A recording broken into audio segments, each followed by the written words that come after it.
What makes Whitney Houston one of the best vocalists of all time is very simple. She comes from a lineage of great singers. Dionne Warwick is her aunt. Her mother is the genius Whitney Houston, who sang background for Elvis Presley and for Dionne and for Aretha Franklin and for so many, and is a great lead singer herself.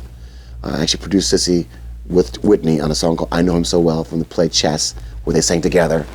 And in fact, the first time I met Whitney, her mom sang background on my first solo album called Garden Love Light, that song.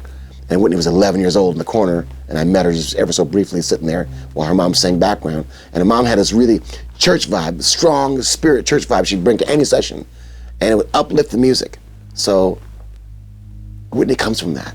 Whitney comes from being around Aretha. Whitney comes from being around Burt Bacharach, Dionne Warwick. She's seen all that. So because she's absorbed it, it's in her blood, she was able to take, like most of the offspring does, what the parents give them and grandparents give them, and kind of even go beyond that. Not everyone can do that, but the special ones can. The really gifted ones can. And over time, she did. She became the biggest female singer on the planet, bar none. The world wasn't ready for it. The world wasn't ready. You have all that juice and like a 300-pound woman singing out of this 110-pound gorgeous model. The world wasn't ready for it. It's a hybrid. But once it realized it was real, she was off the races. I was making an album called Who's Zooming Who for Aretha Franklin, cutting Freeway of Love in 1985 at the Automat Studios. And in came a phone call from Arista Records' Jared Griffith about this brand new artist named Whitney Houston. He was so excited about Whitney Houston. And I really told him I didn't know if I had time to work with a new artist because we were so involved in the Queen of Soul, making sure we were getting it right for her. And he said, no, you got to make time for Whitney Houston.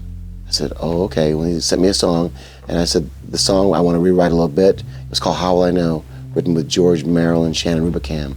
And so I just took a little time out of the Aretha session and tracked a song called How Will I Know. Then flew to New York and met Whitney and put her vocal on it. And in meeting her, she was so thin and so beautiful. I always tell the story, I was like shocked how powerful she was singing, there's a boy I know, he's the one I dream of. And then she'd come back and listen to the playback in the control room and sit back in the chair, you know, like she'd been doing all of her life. You know, like look at me kind of cocky, like, yeah, I know I sound good. And I said, damn, you sound strong. Yeah, okay, thank you. You know, she'd be so confident about it, like, of course I sound good, you know. Well, you're startled I sound good kind of thing?